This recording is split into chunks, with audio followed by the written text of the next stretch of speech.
अस्सलाम वालेकुम स्टूडेंट्स, मेरा नाम मोहम्मद हबीब अमीन है। और आज की जो वीडियो है इसमें हम पढ़ने वाले हैं mechanism of action of enzyme. पिछली जो वीडियो थी जिसमें आपको एंजाइम का चैप्टर स्टार्ट करवाया था और एंजाइम के अंदर हमने एंजाइम का स्ट्रक्चर स्टार्ट किया था और फिर उसके बाद हमने एक्टिव साइट का स्ट्रक्चर पढ़ा था। ये सारी चीज़ें हमने लास्ट वीडियोज़ में कवर की थी। और आज जो है हमने स्टार्ट करना है मैकेनिज़्म ऑफ एक्शन और इसके मॉडल्स को पढ़ना है। तो मैकेनिज़्म ऑफ एक्शन से स्टार्ट करते हैं। सबसे पहले एक बेसिक मैकेनिज़्म देखते हैं कि किस तरीके से जो है एंजाइम अपना एक्शन परफॉर्म कर रहा होता है। एंजाइम अपना एक्शन किस तरीके से, एक बेसिक जनरल आइडिया हम यहाँ पर लेते हैं कि किस तरीके से एंजाइम अपना एक्शन परफॉर्म करता है। देखिए जी, सबसे पहले क्या होता है, यहाँ पर मैंने एक फ़्लो चार्ट की फॉर्म में एक डायग्रामेटिकली यहाँ पर इसका एक्शन लिखा है। यहाँ पर सबसे पहले क्या है, binding of substrate with enzyme. सबसे पहले क्या होगा, जो सबस्ट्रेट है, सबस्ट्रेट आपको बताया था हम किसको कहते हैं, सबस्ट्रेट वो रिएक्टेंट होता है जो कि एंजाइम के साथ रिएक्ट करेगा। तो सबसे पहले जो है सबस्ट्रेट बाइंड कर जाता है एंजाइम के साथ, पहला। सही है। फर्स्ट ऑफ सबसे पहले मैकेनिज्म में का जो सबसे पहला पार्ट होता है उसमें होता है सबस्ट्रेट जो है वो एंजाइम के साथ कर रहा है बाइंड। उसके बाद क्या होगा, उसके बाद होगा ये कि एंजाइम सबस्ट्रेट कॉम्प्लेक्स बनेगा। उसकी बाइंडिंग से एंजाइम और सबस्ट्रेट के दरमियान कॉम्प्लेक्स बन जाता है, बॉन्ड बन जाता है। और आपको बताया था कि ये बॉन्ड या तो हाइड्रोजन बॉन्ड होता है या फिर हाइड्रोफोबिक इंट्रैक्शन होता है, क्योंकि ये रिस्टोर होना होता है, क्योंकि ये बॉन्ड हमेशा परमानेंट नहीं होता बल्कि इसको अलग होना होता है। तो इस वजह से हाइड्रो सेकेंडरी बॉन्डिंग होती है यहाँ पे। तो एंजाइम और सबस्ट्रेट के बीच में कॉम्प्लेक्स बनेगा, यानी बॉन्ड बनेगा और एक कॉम्प्लेक्स बन जाएगा जिसको हम कहेंगे एंजाइम सबस्ट्रेट कॉम्प्लेक्स। और उसके बाद स्टेट आता है ट्रांजिशन स्टेट। ट्रांजिशन स्टेट में क्या होता है, ट्रांजिशन स्टेट में होता है ये है कि जो रिएक्टेंट यानी सबस्ट्रेट जो कंबाइन हुआ था और सबस्ट्रेट कंबाइन हुआ था, अब वो सबस्ट्रेट जो है वो प्रोडक्ट में कन्वर्ट हो जाएगा।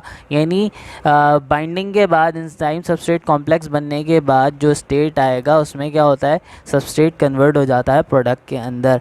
सही है। इस स्टेज में एंजाइम अपना कैटालाइटिक एक्शन परफॉर्म करता है, यानी जो एक्टिवेशन एनर्जी है उसको स्लो डाउन कर देता है। कैसे करता है हम अभी आगे देखेंगे। तो एंजाइम अपनी कैटालाइटिक एक्टिविटी को परफॉर्म करता है यहाँ पे। तो जो सबस्ट्रेट था वो कन्वर्ट हो जाता है प्रोडक्ट के अंदर। अब सबस्ट्रेट कन्वर्ट हो चुका है प्रोडक्ट के अंदर, इसके बाद क्या होगा, सबस्ट्रेट प्रोडक्ट में बनने के बाद अब फ़ौरन से सबस्ट्रेट प्रोडक्ट में बनने के बाद उससे अलग नहीं हो जाता बल्कि स्टिल एंजाइम के साथ अटैच रहता है। तो इसको हम कहते हैं एंजाइम प्रोडक्ट कॉम्प्लेक्स। सही है। तो हुआ ये कि बाइंडिंग हुई, बाइंडिंग होने के बाद एंजाइम सबस्ट्रेट कॉम्प्लेक्स बना और वो एंजाइम सबस्ट्रेट कॉम्प्लेक्स कन्वर्ट हो गया एंजाइम प्रोडक्ट कॉम्प्लेक्स के अंदर। और फिर उसके बाद अब वो प्रोडक्ट जो है, अब ये जो बॉन्ड बना था अब वो बॉन्ड ब्रेक होगा और जो प्रोडक्ट था वो वहाँ से रिलीज़ होगा और एंजाइम वैसा का वैसा ही रह जाएगा, बस सबस्ट्रेट आया उसके साथ अटैच हुआ और उससे अलग हो गया। तो यहाँ पर आपको रिएक्शन की फॉर्म में दिखाया है कि ये एंजाइम है, ये सबस्ट्रेट है, एंजाइम सबस्ट्रेट के साथ आकर अटैच होता है और बन जाता है एंजाइम सबस्ट्रेट कॉम्प्लेक्स। और बीच में ट्रांजिशन स्टेट के बाद ये enzyme substrate complex enzyme product complex में कन्वर्ट हो जाता है और फिर ये एंजाइम प्रोडक्ट जो है वो एंजाइम को छोड़कर चला जाता है और एंजाइम से रिलीज़ आउट हो जाता है। आगे की कहानी देखते हैं। यहाँ पर इस पूरे, ये तो हमने एक जनरल रिएक्शन पढ़ा, जनरल मैकेनिज़्म पढ़ा। यहाँ पर कुछ और भी चीज़ें होती हैं। देखें जी, इस चीज़ को डिस्क्राइब किया कि भाई ये अभी तो हमने ये देख लिया ना कि एंजाइम आएगा, अटैच होगा और फिर प्रोडक्ट में कन्वर्ट होगा। तो इस चीज़ से रिलेटेड कि किस तरीके से अटैचमेंट हो रही है, क्या होता है, यहाँ से रिलेटेड दो मॉडल्स हैं। पहला मॉडल है कीलॉक मॉडल। सही है। पहला मॉडल है कीलॉक मॉडल, जिसमें बताया गया कि अटैचमेंट हो कैसे रही है। ये कीलॉक मॉडल जो है ये रिप्रेजेंट किया था एम एल फिशर नाम के साइंटिस्ट ने 1894 में। सही। ये सन आपको याद नहीं रखनी, ये तो जस्ट आपकी नॉलेज के लिए बता दिया, हो सकता है मेरे बताने से ही आपको याद रह जाए। अच्छा जी, होता क्या है, जैसे आपको पता है कि एंजाइम आएगा, अटैच होगा, पहले अटैचमेंट होगी तो बनेगा एंजाइम सबस्ट्रेट कॉम्प्लेक्स, फिर enzyme substrate complex enzyme product complex में कन्वर्ट हो जाएगा, फिर प्रोडक्ट उससे निकल जाएगा। तो यहाँ पर भी ऐसा ही है। एम एल फिशर ने क्या बताया था कि कीलॉक मॉडल के अकॉर्डिंग अगर हम देखें तो जो एक्टिव साइट होती है, ये एक्टिव साइट है, this one is active site, ये जो यहाँ पे ये एक्टिव साइट है। कीलॉक मॉडल के हिसाब से जो एक्टिव साइट है वो रिजिड स्ट्रक्चर है, ये याद रखना है आपने। कीलॉक मॉडल के हिसाब से जो एक्टिव साइट है वो रिजिड स्ट्रक्चर है। रिजिड स्ट्रक्चर का मतलब ये है कि ये चेंज नहीं हो सकती। सही है, ये चेंज नहीं हो सकती, इसमें कोई चेंजेस शेप में किसी भी किस्म की कोई तब्दीली नहीं आ सकती इसके अंदर। तो ये रिजिड स्ट्रक्चर है। अब ये रिजिड स्ट्रक्चर है, ये चेंज नहीं होगी रिएक्शन से पहले भी और रिएक्शन के बाद भी। अच्छा, अनचेंज स्ट्रक्चर है, शेप में कोई चेंज नहीं आ सकती, तो उसका मतलब है इसकी शेप होगी फिक्स, इसकी शेप होगी फिक्स। जब शेप फिक्स है तो इसका मतलब ये हुआ कि ये किसी अपने शेप से मैच करने वाले सबस्ट्रेट के साथ ही एक्ट करेगा, इसके अलावा एक्ट नहीं करेगा। सही, अपने सबस्ट्रेट से मैच करने वाले अपनी शेप से मैच करने वाले सबस्ट्रेट के साथ एक्ट करेगा। फॉर दैट रीज़न इसको कहा गया, इस मॉडल को कहा गया की लॉक मॉडल। जैसे कि हमारे पास ताला और चाबी होते हैं, यानी की और लॉक होता है, तो उसमें क्या होता है कि जो की उस लॉक के शेप से मैच करती है, उस लॉक के नॉच से मैच करती है, वही वाली की उस लॉक को ओपन कर सकती है, वही वाली चाबी जो है उस ताले को खोल सकती है। तो यहाँ पर जो है जो की है वो हमारे पास एंजाइम है, और जो लॉक है वो है हमारे पास सबस्ट्रेट। सही है, तो इसका मतलब ये हुआ कि जो लॉक होता है उसमें बेसिकली क्या होता है, उसमें स्पेसिफिक की जाती है और उसको ओपन कर देती है। यहाँ पे भी क्या है, ये लॉक है, ये सबस्ट्रेट है, और इसको कन्वर्ट होना है प्रोडक्ट में, तो इसमें एक की आके अटैच होगी, एक की आकर अटैच होगी, दैट इज़ एंजाइम, और इसको प्रोडक्ट में कन्वर्ट कर देगी। ऐसा ही होता है ना लॉक के अंदर भी, कि की आती है, इंसर्ट होती है, और इंसर्ट होने के बाद जो है वो उसको घुमाते हैं, तो जिसकी वजह से क्या होता है, वो ताला जो होता है वो खुल जाता है। यहाँ पर भी यही हो रहा है कि जो लॉक है, ये सबस्ट्रेट है, ये एंजाइम आकर इसके साथ अटैच होगा, और अटैच होने के बाद जो है इस सबस्ट्रेट को प्रोडक्ट में कन्वर्ट कर देगा। तो जो की का नॉच होता है, यानी मैं आपको एक यहाँ पर एक रफ़ डायग्राम बनाकर दिखाता हूँ, एक रफ़ सी डायग्राम में यहाँ पर आपको बनाकर दिखा देता हूँ। अच्छा जी, जैसे कि भाई ये हमारे पास एक ताला है,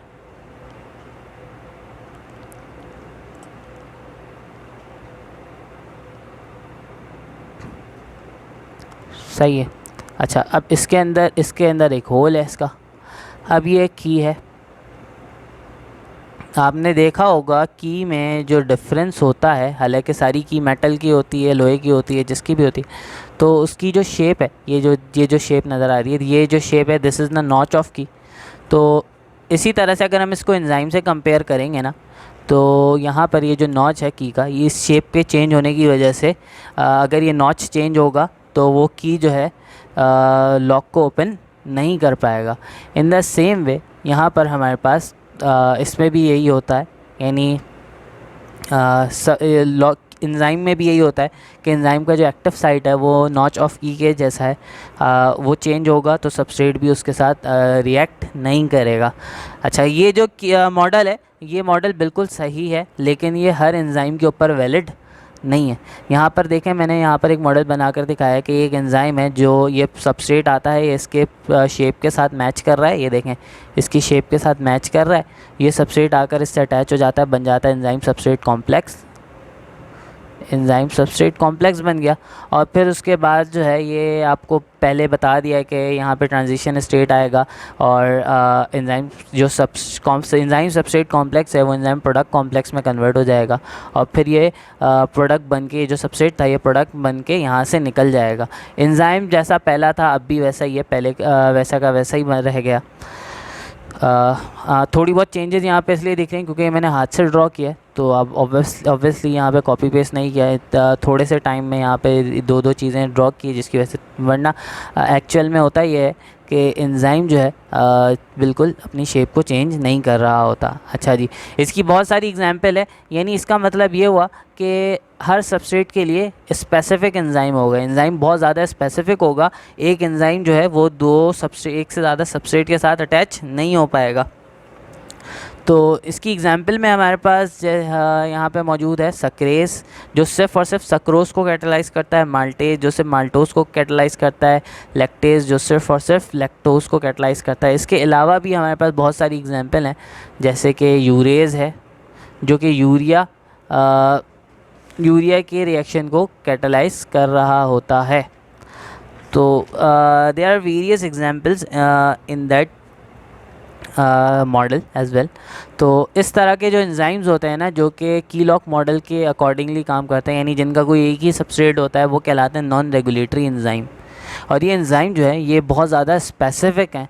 तो ये जो स्पेसिफिसिटी है जो सिर्फ एक ही यानी बिल्कुल हाईली सिलेक्टिव होती है, तो ये स्पेसिफिसिटी कहलाती है एब्सोल्यूट स्पेसिफिसिटी। अच्छा, अगला मॉडल जो है जो कि ज़्यादातर एंजाइम्स के लिए यानी मेजॉरिटी ऑफ एंजाइम इस मॉडल के अकॉर्डिंगली फंक्शन परफॉर्म करते हैं, ये मॉडल है हमारे पास induce fit model. Induce fit model जो है रॉबर्ट कॉशलैंड नाम के एक साइंटिस्ट ने 1959 में इसको पेश किया था, यानी उसके काफ़ी सालों के बाद जो है इसको पेश किया गया था इस मॉडल को। और इस मॉडल के अकॉर्डिंग बात की गई है, इस मॉडल के अकॉर्डिंग जो एक्टिव साइट होती है वो फ्लेक्सिबल होती है। कीलॉक मॉडल ये कह रही थी कि एक्टिव साइट जो है क्या है, वो एक्टिव साइट रिजिड स्ट्रक्चर है, चेंज नहीं हो सकती। ये कह रहे हैं ये इंड्यूस फिट मॉडल ये कह रहा है कि एक्टिव साइट जो है वो फ्लेक्सिबल है। तो यानी इसका मतलब है modification will occur when substrate bind to enzyme. यानी अच्छा, अब एक इसका मतलब हरगिज़ ये नहीं है कि अगर एक्टिव साइट फ्लेक्सिबल है तो वो कंटिन्यूसली अपने शेप को चेंज करते रहेगा। इसका मतलब ये है कि जब सबस्ट्रेट आकर अटैच होगा तभी उसमें चेंज आएगा, तभी उसके शेप में, तभी उसके स्ट्रक्चर में चेंज आएगा। अच्छा जी, वो चेंज आएगा तो क्या ये चेंज परमानेंट होगा? ऐसा भी नहीं है। जब सबस्ट्रेट आकर अटैच होगा तो उसकी एक्टिव साइट की शेप में चेंज आएगा, और उसके बाद जब सबस्ट्रेट अटैच होकर निकल जाएगा, प्रोडक्ट बन के निकल जाएगा, तो वो रीस्टोर भी हो जाएगा। तो यहाँ पे क्या लिखा है, and this shape change occur due to the amino acid in active site. हमने अमाइनो एसिड की एक्टिव साइट की स्ट्रक्चर पढ़ी थी लास्ट लेक्चर में, तो उसमें आपको समझाया था कि भाई there are some amino acid which form the active site. जो लास्ट लेक्चर आपको दिया था मैंने ये वाला, जिसमें आपको समझाया था कि कुछ अमाइनो एसिड्स होते हैं जो कि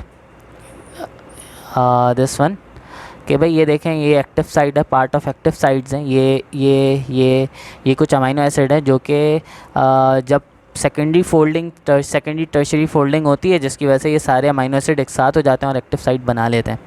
तो खैर यहाँ पर होता ये है कि ये जो अमाइनो एसिड्स होते हैं ना, जो एक्टिव साइट बना रहे हैं, ये रिस्पॉन्सिबल होते हैं इस शेप के चेंज होने के। यानी ये जो शेप में चेंज आ रहा है ये इन अमाइनो एसिड की मदद से आ रहे हैं, इन अमाइनो एसिड की वजह से आ रहा है। जैसे मैंने एल्डोलेज की एग्जांपल दी थी आपको।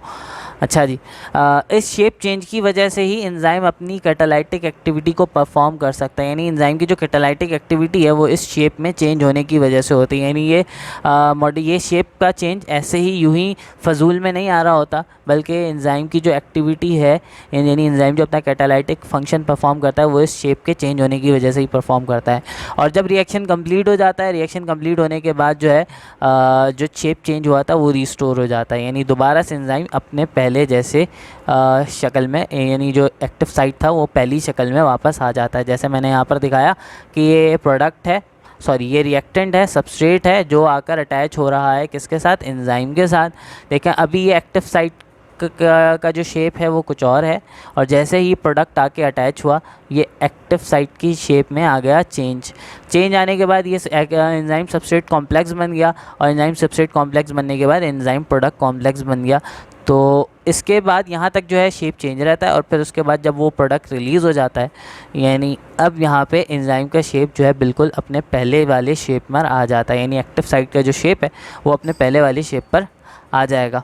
तो इस तरीके से ये मॉडल जो है ये हमारे पास इंड्यूस फिट मॉडल कहलाता है। रॉबर्ट कॉशलैंड ने इसको प्रपोज़ किया था। इसके अंदर शेप में चेंज आती है, एक्टिव साइट के दौरान। कब? ट्रांजिशन स्टेट के दौरान, यानी जब एंजाइम सबस्ट्रेट कॉम्प्लेक्स बनता है और एंजाइम प्रोडक्ट कॉम्प्लेक्स बनता है तो उस वक्त चेंज आता है। अच्छा जी, हम आगे बढ़ते हैं। आज के लेक्चर का लास्ट टॉपिक है एक्टिवेशन एनर्जी। अब बात यह है कि मैंने कब से बताया कि एंजाइम रिएक्शन को फास्ट करता है, एंजाइम रिएक्शन की स्पीड को बढ़ा देता है। अभी कैसे बढ़ाता है? वो बढ़ाता है एक्टिवेशन एनर्जी को कम करके। एक्टिवेशन एनर्जी को कम किस तरीके से करता है? इस तरीके से करता है कि भाई सबसे पहले तो ये समझना है एक्टिवेशन एनर्जी है क्या। Energy required to convert reactant into product, यानी जो एनर्जी रिक्वायर्ड होती है ना एक रिएक्टेंट को प्रोडक्ट में कन्वर्ट करने के लिए, ये एनर्जी हमारे पास कहलाती है एक्टिवेशन एनर्जी। या हम ये कह सकते हैं कि minimum energy required to convert reactant into product, ये हमारे पास एक्टिवेशन एनर्जी कहलाती है। यानी जो रिएक्टेंट है मेरे पास, उस रिएक्टेंट को प्रोडक्ट में कन्वर्ट करने के लिए जो मिनिमम, जो सबसे कम अमाउंट रिक्वायर्ड होता है किसका, एनर्जी का, वो हमारे पास एक्टिवेशन एनर्जी कहलाती है। यहाँ पर एक ग्राफ शो किया गया है जिसमें ये बताया गया है कि भाई यहाँ पे क्या हो रहा है, ये एनर्जी है। देखिए जी, रिएक्टेंट की कुछ एनर्जी होती है, प्रोडक्ट की भी कुछ एनर्जी होती है, जिसको हम कहते हैं एवरेज इंटरनल एनर्जी, जिसको हम कहते हैं एवरेज इंटरनल एनर्जी। जब रिएक्टेंट की एनर्जी प्रोडक्ट के बराबर हो जाएगी तो ये एनर्जी जो है ये फिर ये जो जब रिएक्टेंट की एनर्जी है प्रोडक्ट के बराबर हो जाएगी तो रिएक्टेंट जो है वो प्रोडक्ट में कन्वर्ट हो जाएगा। अब यहाँ पर देखें, यहाँ पर दिखाया गया कि भाई रिएक्टेंट की एनर्जी ये है और प्रोडक्ट की एनर्जी ये है। तो बेसिकली इसको इसके बराबर लाने के लिए, इसको इसके बराबर लाने तक कुछ एनर्जी देनी पड़ती है। यानी इस एनर्जी को इस एनर्जी तक मैच करवाने के लिए जो एनर्जी देनी पड़ेगी ये जो है, यानी कुछ एनर्जी इसमें यूज़ करनी पड़ेगी, इसकी एनर्जी को बढ़ाना पड़ेगा। This energy is activation energy. अब यहाँ पे ग्राफ दिखाया है, एक दिखाया है कि ये जो येलो ग्राफ है ये एक्टिवेशन एनर्जी